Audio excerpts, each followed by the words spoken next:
Welcome friends to this Back to Basics video focusing on our hips and quads. Our hips are one of our largest weight-bearing joints, and together with the quads, they allow us to move and have fun and play tennis and ski and walk and run and jump, and you get the idea. Have fun and move. The problem is these are often neglected and we sit a lot, so the hips get tight, the quads get overworked. So it's really important to be able to find balance between flexibility in the joints and stability. That's what we're going to focus on today. So let's get started lying on our backs and begin moving our hips forward and back. So finding that anterior tilt and the posterior tilt, and notice how that affects our whole spine. Bring your feet into position for a bridge pose, so hip distance apart. On your inhale, lift your hips up, pressing into your feet, keeping the legs strong and engaged. And on your exhale, slowly and softly lower down. We'll do this a couple more times. So press into your feet, squeeze the inner thighs, lift the hips up. And exhale, roll down slowly, letting the hips come down last. Inhale, lift, squeeze. Exhale, stretch out as you lower your spine down, hips coming down last. Stretch out your legs and hug your right knee into your chest. Let your left leg hover just a few inches above the ground. And squeeze that right knee in as tightly as is comfortable for you. Just exploring that range of motion there. And then we'll switch sides. So hug the left knee in, stretch the right leg out. You can keep the leg resting on the ground or you can hover it. It's up to you. Then bend both knees, reach your arms out to the side. Bring your feet as wide as your mat, so they're not close together, they're wide apart. And begin to windshield wiper your knees from side to side. Trying to go at a slower pace, so you have time to feel the full range of motion. You don't feel like you're hurrying and rushing through them. Notice how the top leg in the twist feels like it's getting a little more stretch. So now we're going to take our blocks. So you have thinner blocks, you can stack two of them up on the lowest height together, or if you have a thicker block, you might put it on the second height. It's up to you. Place the blocks underneath your sacrum. That's the triangle-shaped bone that's just below your waist. And then stretch one leg out at a time. And you should feel a gentle stretch in your hip flexors, maybe a little bit of stretch into the quads. And just let yourself relax here. Now, if this is uncomfortable on your low back, you can always bend your knees, lift your hips off the block, do a posterior tilt, so stretch your sit bones towards your heels, hold that length in your back, and lower down again. So we want this to be comfortable. And then for a little bit of a deeper hip flexor stretch, you can hug your right knee into your chest again. And because our hips are on blocks, it's going to be a more intense stretch. And if you hug your knee in enough, it might even just pull your left leg off the floor, and then you can focus on letting that left leg relax down. Keep breathing as you do this and focusing on the exhalation. Just noticing if your body is ready to release a little bit more. And then we'll switch sides. So bring the left knee up, interlace your fingers just below your knee. Hug the knee in, maybe the right leg floats up off the ground. And then allow those muscles, the right hip flexors, to relax. So maybe you feel your leg lowering a little bit closer to the ground, maybe even resting on the ground, or maybe just a little slight hover. You never know what you're going to find from day to day. Every day is potentially different. So it's our job to listen, to observe, and to respect whatever our bodies are telling us in this moment.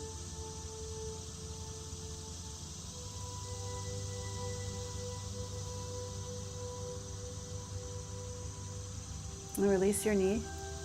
Stretch both legs out again. Notice if it feels a little bit more open than when we first stretch our legs open on the blocks. Again, let yourself relax. And then bring both feet up in the air, balanced over your hips.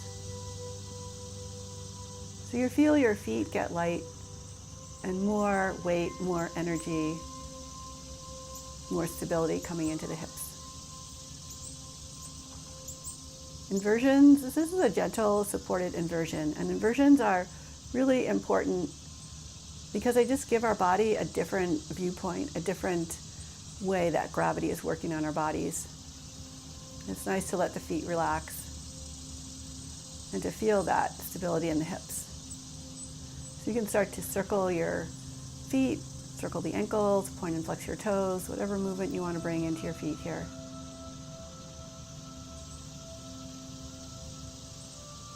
Maybe stretch your feet a little bit forward, bend your knees, lift your hips, move the block off to the side, and rest on your back, noticing how it feels.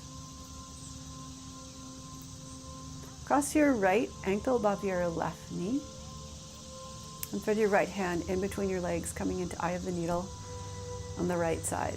So this is potentially a big hip opener on the right.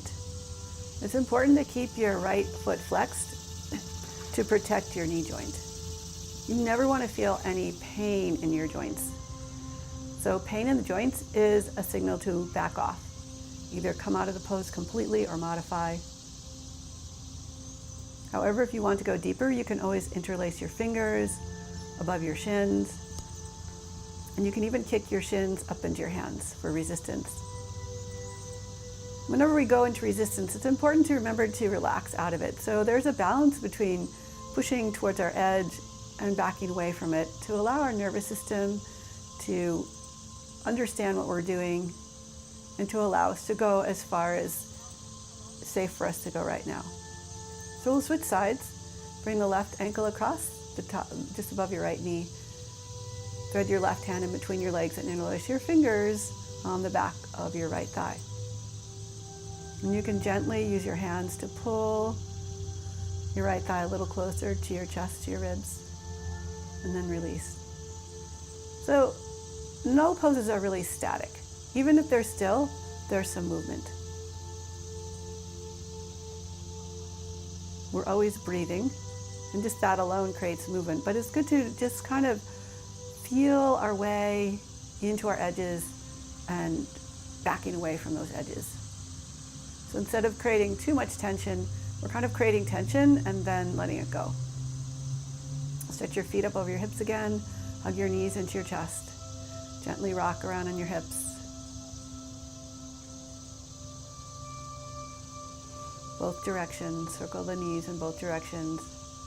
And then we're going to rock up onto our hands and knees, coming into tabletop.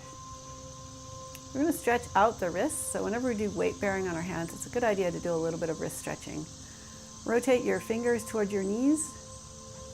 And if this feels like too big of a stretch as you rock back and forth, you can always bring your knees and hands closer together, or you can turn your hands out to the side and rock side to side. Now we're going to stretch the top of the wrists. So flip the palm of your left hand upward toward the sky, fingers toward the knees, and rock back and forth.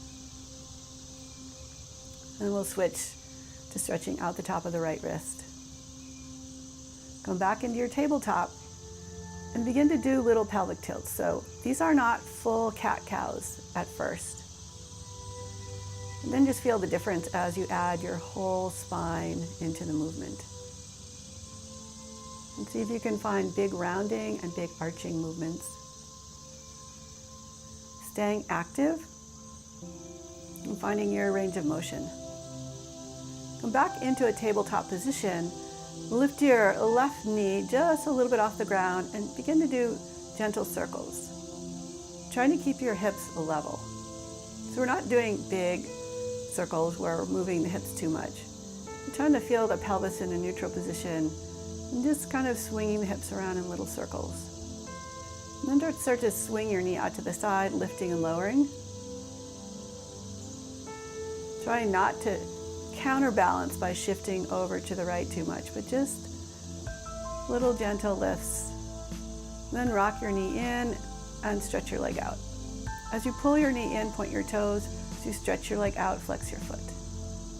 Just go back and forth, nice, easy motion. Then we'll start to stack the hips and parallel the hips. So I'm working from the hip joint, not bringing the foot way behind to stack the hips like I just showed you, but trying to keep the foot in basically the same place, but letting the foot turn as the hips rotate. Now bend your knee and stretch your foot behind you with a bent knee. And maybe straighten the leg and bend the knee with the hips in this rotated position. And come back into your tabletop. We'll do the same thing with the right side. So first, just hover your knee in little gentle circles, like you can feel the weight of your leg, and it's just a slow, steady circling of the knee. Trying to keep the hips relatively still, so not going for big circles with the knee lifting away from the floor, but keeping the knee low. And then we'll start to lift the knee away from the side, so getting into more movement in the hip joint. A different kind of movement, rotational movement. Lifting and lowering that knee. And then we're going to stack the hips and parallel the hips. Again, you can see my foot isn't moving back and forth a lot. It's just staying in the same plane and twisting. And bend your knee, reach your foot behind you, and bend and straighten the leg. Nice, slow, conscious ranges of motion. Come back to tabletop and stretch back into child's pose. Let your hips rest on your heels, then tuck your toes and lift your hips up and back into downward facing dog. Inhale, reach your right leg up. We're going to do the same thing here, this hip rotation of stacking the hip and paralleling the hip in down dog. Nice, slow, steady ranges of motion. Bend your knee, reach your foot behind you, give your quads a big stretch. And straighten your leg, bend the knee, back and forth a couple of times. And come back to your down dog. Switch sides, lift the left leg up, stack the pelvis, and parallel the pelvis. You can see how my foot is not swaying back and forth, but it's just rotating.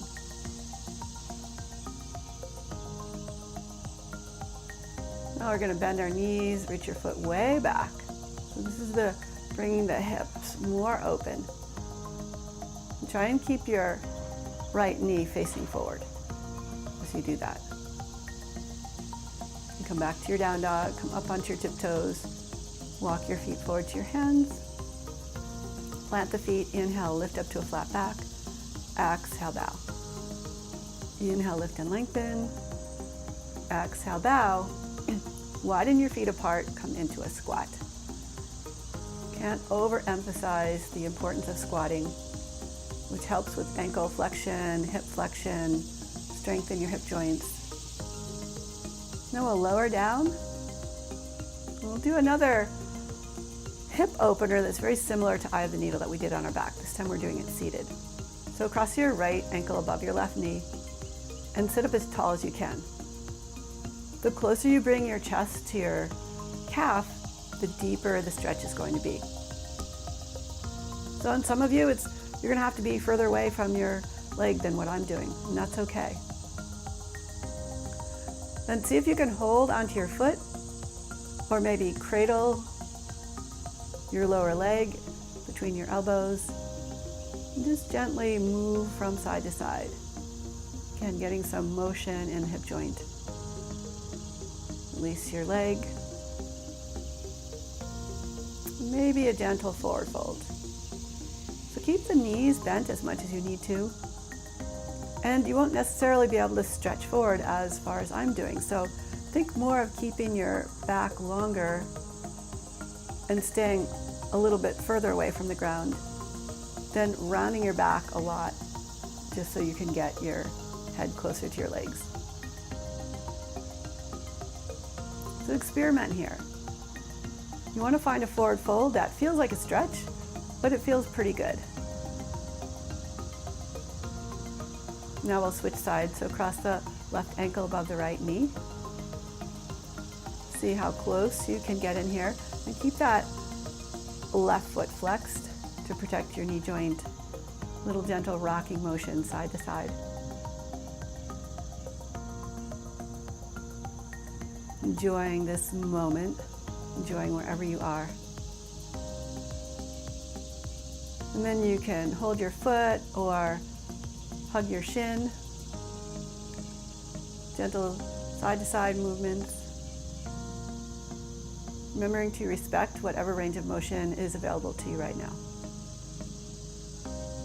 And straighten both legs. And a gentle forward fold. Now you can always sit on a blanket or a block.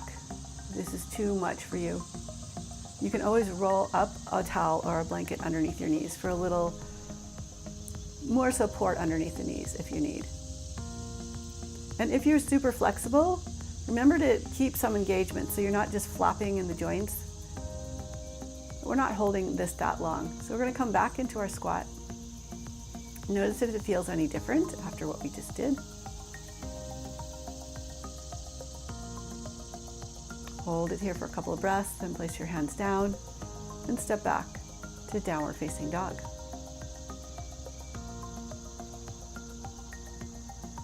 So when we open up one joint, it affects our entire body.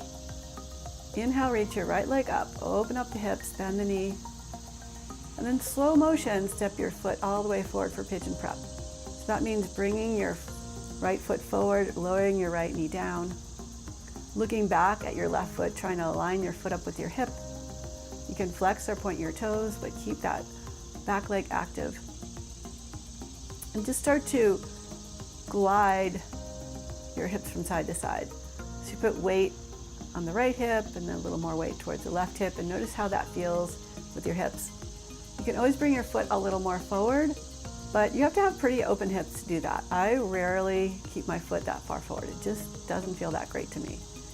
We don't have to have this extreme stretch to feel like we're doing something and making changes.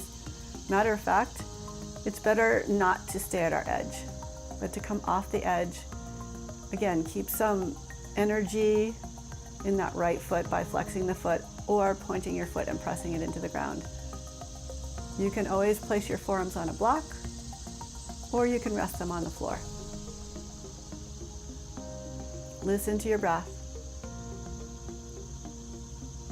Let your exhale help relax you into this pose while you're still keeping some muscle tone, some activation of the muscles in your lower body, especially your right leg, the leg that's in your Pigeon Prep. You can always come out of this early. You can kind of lift up halfway and come back to it, or lift up more of the way. The closer your chest is to the ground, it's closer to your leg, just like all the other hip stretches we were doing, and that's going to make this more intense. Plus you've got your body weight on top of your leg. So it's important to really listen and to not just stay in a position thinking that it's good for you if it feels painful and really uncomfortable so that you can't relax. Sometimes it takes a couple of breaths to allow our bodies to find that place of relaxation. But if after, say, 3 or 4 breaths, you still feel a lot of tension, then modify. Make the pose a little less intense. For pigeon, that would be bringing your heel a little closer to your hip, like downward, or lifting your chest up a little bit higher. And lift your chest up, walk your hands back, tuck your toes, stretch back to your down dog, and again, observe the hips. Both hips are probably going to feel a little bit different now because pigeon is a pretty big hip opener. And then we'll switch to the left side. So inhale, reach your left leg up, stack the hips, bend your knees, stretch out that hip flexor. And in slow motion, begin to bring your left foot forward into Pigeon Prep.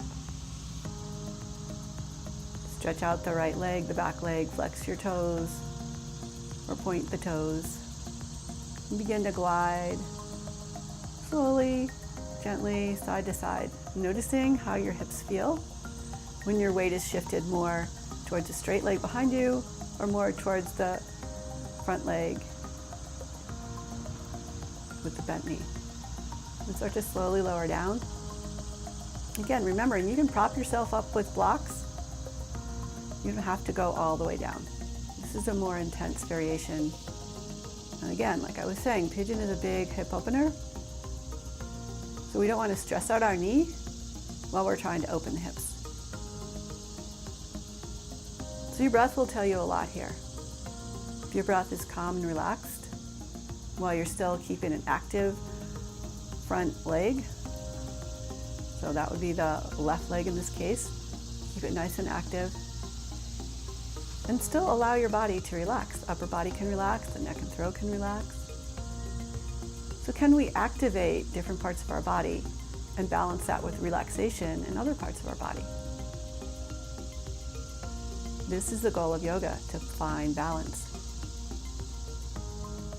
The only way we're going to find grace, strength, and balance in our life is to pay attention, to listen, make modifications until we find that place of balance, balancing grace and strength.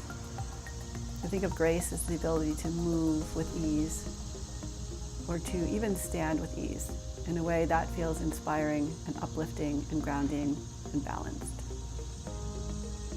I'm going to use that word a lot, balanced. I like that word. It's so important. Whether it's a one leg standing balance, or whether it's balancing the energy in your body, whether it's balancing the breath, inhale and exhale. It's all different ways of finding balance. So tuck your back toes, walk your hands back, make your way back into downward facing dog.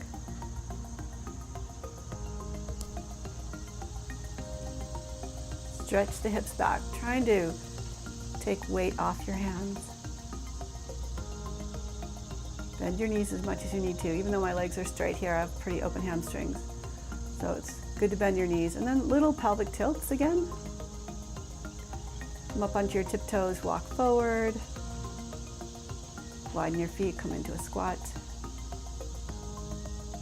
Take a few breaths here. And lower onto your backs.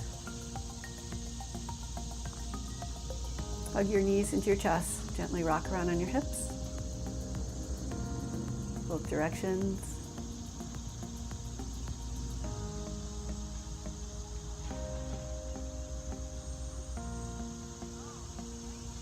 Then you can separate the knees, doing circles with each leg going in opposite directions.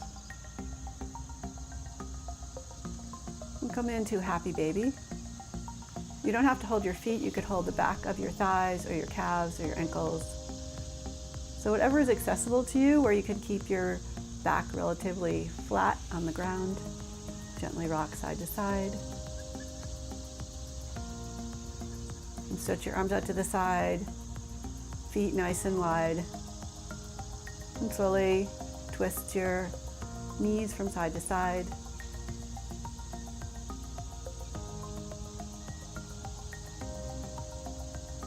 Come back to center, bring the soles of your feet together, and just let your hips open up into short Baddha Konasana. So we're coming to the end of the video. You can stay in Baddha Konasana longer. You can stay in your Savasana longer. I encourage you to do so. Thank you so much for spending this time with me. Please subscribe to my channel if you haven't already. Like this video, tell your friends, leave a comment. I really am interested in what you'd like me to share with you. And again, I appreciate you sharing your time with me. Namaste.